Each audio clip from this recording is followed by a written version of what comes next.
ETF index mutual funds నేర్చుకుని stock మార్కెట్లో రాణించాలనుకుంటున్నారా? వెంటనే ఈ నెంబర్కి కాల్ చేయండి.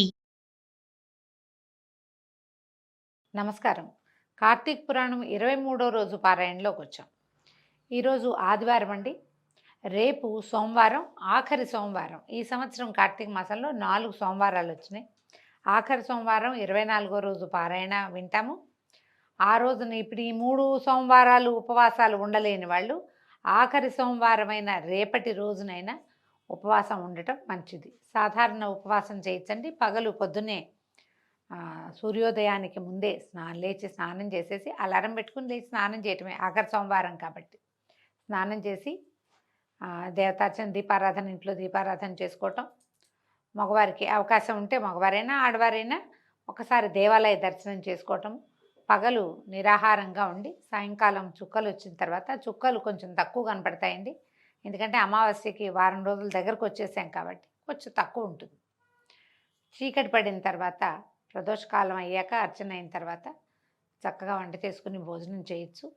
అవకాశం ఉంటే ఈ రోజున ఏదైనా దానం చేయండి. దేవాలయంలో అన్నదానానికి డబ్బులు ఇవ్వండి, అన్నదానం చేయండి. ఎవరైనా నలుగురిని మీతో పాటు భోజనానికి పిలవండి. ఇంట్లో ఇన్ని రోజులు చేయలేని వస్త్రదానమో, దీపదానమో, తిలదానమో ఏది కుదిరితే అది ఈ రోజున దానం చేయండి. విశేషించి ఫలదానం కూడా చేయొచ్చు. ఉపవాసం ఉన్న వాళ్ళకి తలా 2 పళ్ళు ఇచ్చినా కూడా మీకు ఉపవాస ఫలితం ఇతోధికంగా లభిస్తుంది.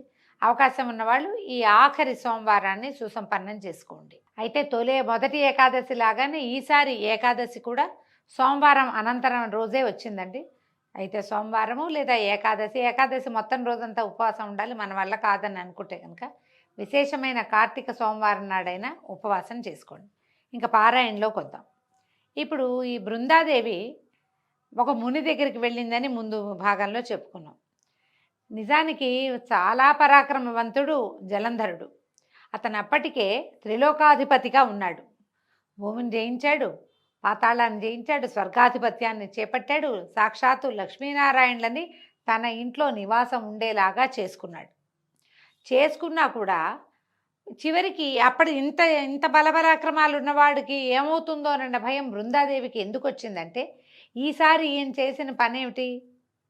విష్ణువుతో కొంత యుద్ధం చేసి తర్వాత ఇంకా యుద్ధ విరమణ అయిపోయింది. ఇప్పుడు సంహారక శక్తి అయినటువంటి పరమేశ్వరిని ఆయన భార్యను కోరి మరీ ఈ యుద్ధానికి తెగబడ్డాడు.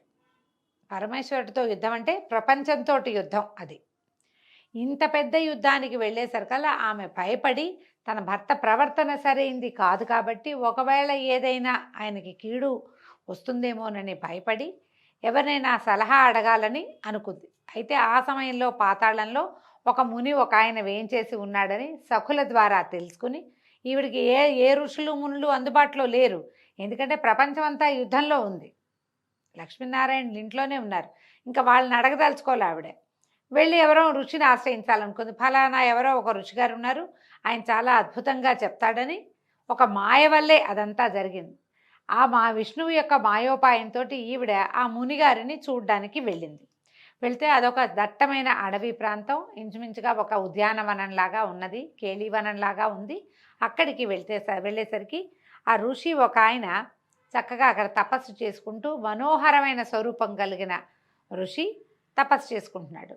ఈమె పోయి ఆయన దగ్గరికి వెళ్ళి చెప్పింది, నేను జలంధరుని భార్య అయిన బృందని, కాలనేమి నా తండ్రి, నా భర్త పరమేశ్వరుడితోటి యుద్ధం చేస్తున్నాడు, సమస్త దేవగణాలు, తర్వాత నందీశ్వర, విఘ్నేశ్వర, సుబ్రహ్మణ్యేశ్వర గణాలు కూడా ప్రమథగణాలతో కలిసి నా భర్తతోటి యుద్ధం చేస్తున్నాయి. ఈ యుద్ధంలో ఆయనకి ఏదైనా కీడు పడుతుందేమోనని నాకు ఒక శంకగా, భయంగా ఉంది. ఎప్పుడూ లేనిది కళ్ళు అదురుతున్నాయి, భయం వేస్తుంది, చేతిలో వస్తువులు పడిపోతున్నాయి. ఏదైనా భర్తకి ఆపత్త వస్తుందేమోనని, విపత్తి కలుగుతుందేమోనన్న శంకతోటి నిన్ను ఆశ్రయించాను, నాకు ఏదైనా చెప్పు, నా భర్త ఎలా ఉన్నాడో నేను తెలుసుకోలేకపోతున్నాను అని అడిగేసరికల్లా ఈయన ఏం చేశాడు, ఈయన సరే నేను నీకు చెప్తానని ఆకాశం వైపు చూసేట. ఆకాశం వైపు చూస్తే ఆకాశం వైపు నుంచి 2 వానరులు వచ్చారు, 2 కోతులు వచ్చినాయన్నమాట. ఈ వచ్చిన వానరులతోటి ఈయన ఒక ఆజ్ఞాపించాడు కనుబొమ్మలతోటి, యుద్ధానికి వెళ్ళి అక్కడ పరిస్థితి ఏంటో తెలుసుకో, జలంధరుడి స్థితి ఏమిటో తెలుసుకోండి అని కంటితోటే, నోటి వాక్యాలతోటి కాదు, కంటితోటే ఆజ్ఞాపించాడు. ఈ ఆజ్ఞాపించబడిన ఈ 2 కోతులు ఆకాశానికి ఎగిరిపోయినాయి. ఆయన కూర్చున్నాడు. ఆయన కేసే చూస్తూ పరమభక్తితోటి బృందాదేవి కూడా ఆయన సన్నిధానంలో కూర్చుండిపోయింది. అయితే కాసేపటికి ఆ కోతులు 2 తెగవేయబడిన జలంధరుడి చేతులు, మొండెము, తల తెచ్చి అక్కడ పెట్టేయట. మొండెం కనపడుతోంది, తల కనపడుతోంది, 2 చేతులు నరికేసున్నాయి, తల నరికేసింది. ఈ 3 అవయవాల్ని తీసుకొచ్చే శరీరాన్ని మోసుకొచ్చేసినాయి.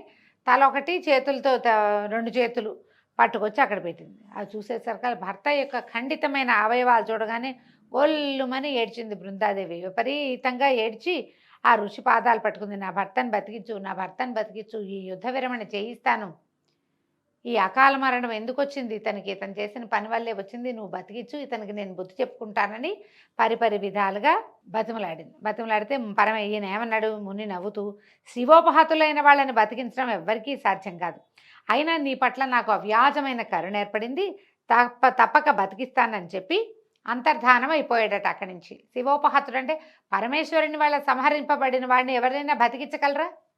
నా వల్ల కాదు, కానీ నువ్వు చాలా భక్తురాలివి, చాలా చక్కటి విధానివి, నువ్వు ఎంతో బాగా భర్తను గురించి కనుక్కోవాలని అనుకుంటున్నావు, అందుకని నీ మీద నాకు ఎంతో ప్రీతి కరుణ కుదిరినాయి, కాబట్టి బతికిస్తానని ఆయన మాయమైపోయాడు. ఆయన మాయమైపోయిన మరుక్షణము ఈ ముక్కలు చెక్కలుగా పడి ఉన్నటువంటి జలంధరుడి అవయవాలన్నీ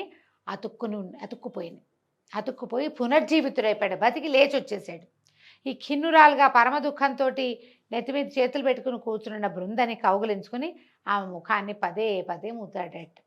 దాంతో ఆవిడ ఈ పునర్జీవితుడైన భర్తను చూసేసరికి పిచ్చిగా సంతోషించేసింది, పులకరించిపోయింది.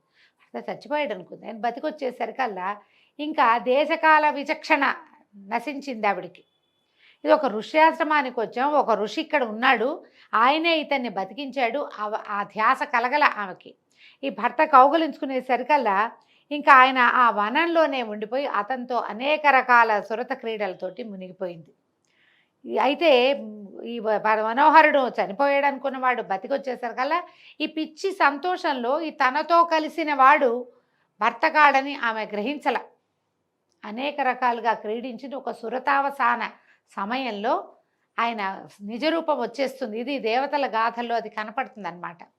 కళ్ళు మూసుకుని ఉన్న ఆమె కళ్ళు తెరిచి తన మీద ఉన్నవాడు, తనతోటి కలిసి ఉన్నవాడు తన భర్త కాదని, శ్రీమన్నారాయణుడని తెలుసుకునేసరికి అలా వెంటనే ఏం చేసింది, ఆమె లేచేసి అతన్ని బయటికి తోసేసి తన భర్త వేషంలో ఉండి తనని నమ్మించి తన పాతివ్రత్యాన్ని మంటగలిపినవాడు ఈ రాక్షసాంతకుడైన హరిగా మాధవుడిగా తెలుసుకుని పెద్దగా కేకలు పెట్టి అరిచి పోట్లాడింది. ఏమంది, ఓ విష్ణుమూర్తి, పరస్త్రీగామివై చరించిన నీ ప్రవర్తన నిందింపబడుగాక, నీ మాయతో పూర్వంగా వచ్చిన వాళ్ళ వానరులిద్దరూ రాక్షసులై జన్మించి నీ చేత నీ భార్యనే హరించెదరుగాక.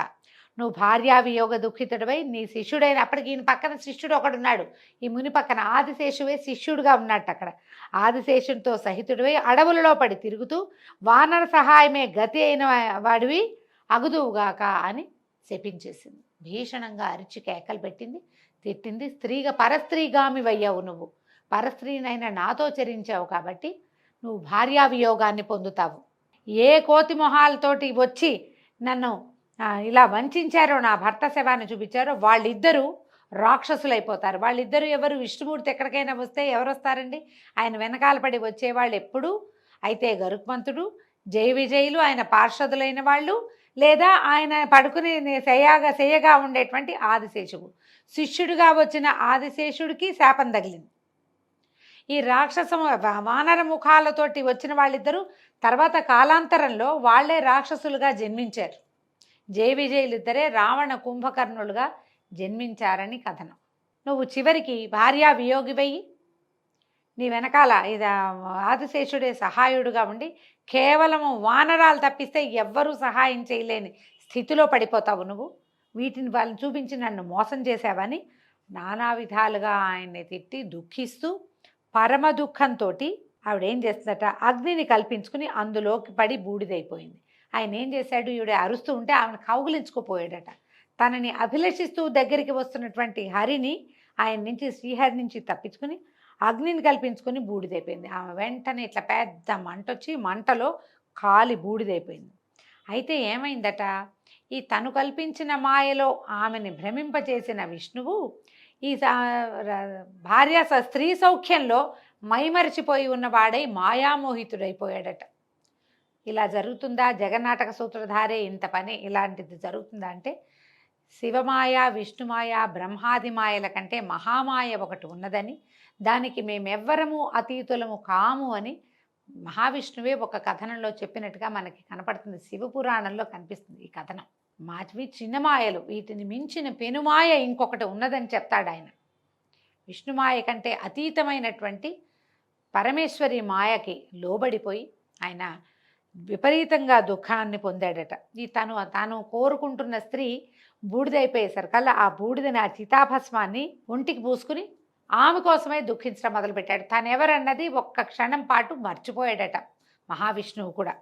దాంతో ఈ చుట్టుపక్కల ప్రాంతాల్లో ఉన్నటువంటి సిద్ధులు, ఋషులు అందరూ పరిగెత్తుకొచ్చారు. ఎప్పుడైతే ఈమె యోగాగ్నిలో తగలబడిపోయిందో పరిగెత్తుకుంటూ వచ్చారు. విష్ణువు యొక్క దుఃఖభరితమైన స్వరం వినపడేసరికి ఎందరో సిద్ధులు, మునులు, యోగులు అందరూ వచ్చి, మహాదేవ, నువ్వు శ్రీమన్నారాయణ, నువ్వు నారాయణుడివి, చనిపోయింది జలంధరుని భార్యే తప్పిస్తే నీ భార్య కాదని వాళ్ళు ఎంత చెప్పినా ఈయనకి అర్థం కాలేదట.